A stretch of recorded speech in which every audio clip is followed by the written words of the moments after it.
Dabar matote laiko uždelsimo rėlę, kuri yra skirta iš esmės praėjimo kontroliai. Tai tiesiog tam tikras laikas bus skirtas, kad paduoti elektrą arba jos nepaduoti, priklausomai nuo laidelių sujungimo ir poreikio.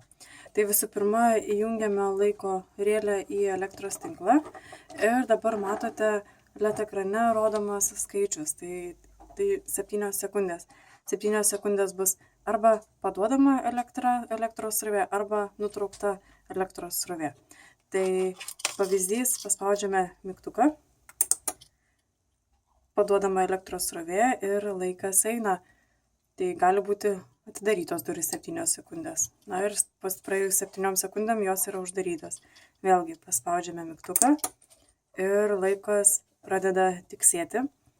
Priklausomai nuo jūsų pasirinkimo ir norų, toks dalykas yra skirtas būtent praėjimo kontroliai.